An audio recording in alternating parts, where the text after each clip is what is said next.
Let's turn to the parable of the unforgiving servant. A few verses before this parable begins, there's a question about what to do if someone at church offends you. Then Peter asks, if someone trespasses against me, how many times do I need to forgive them? It's in the context of being offended by someone at church and forgiving others that Christ gives this parable. Let's approximate how much money we're going to be talking about in the parable. The King James Version refers to pennies and talents, and those aren't monetary units we're familiar with.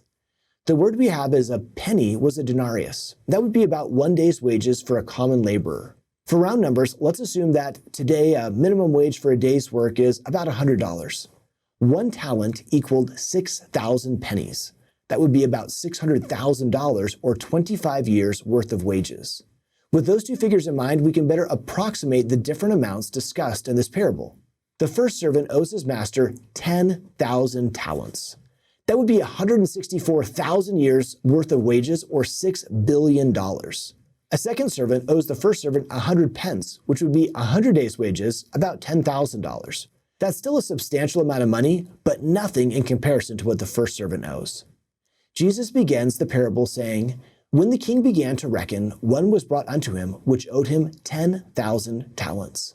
If you're a first century listener, you already know this is crazy. If a story begins with someone owed another person $6 billion, you know there's no possible way to repay that debt.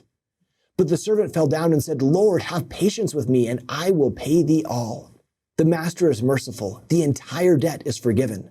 Then the first servant encounters the second servant who owes him the equivalent of $10,000 and says, give me what you owe me. Notice how the second servant does exactly what the first servant did. He falls down at the first servant's feet and says the exact same phrase, have patience with me, and I will pay thee all. But the first servant doesn't forgive. He casts the second servant into prison.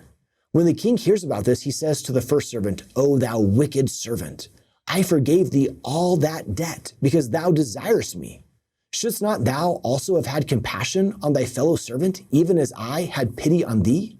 Christ concludes the parable saying, his Lord was wroth and delivered him to the tormentors, till he should pay all that was due unto him.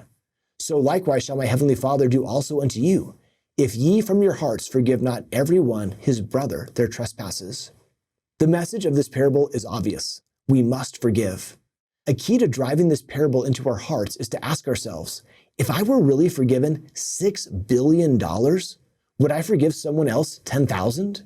Those numbers are so astronomical that maybe we could change it slightly. Imagine that your wealthy friend drives a Ferrari and lets you take it for a spin. You're not paying attention while you're driving and you wreck the Ferrari. Your generous friend says, don't worry about it. Later that day, someone breaks the pencil you loaned them. If your friend forgave you for wrecking the Ferrari, you could certainly forgive a broken pencil. In other words, in this parable, we're the first servant. Jesus is in essence forgiving us $6 billion worth of sin, so we can turn around and forgive someone who owes us $10,000 worth of sin.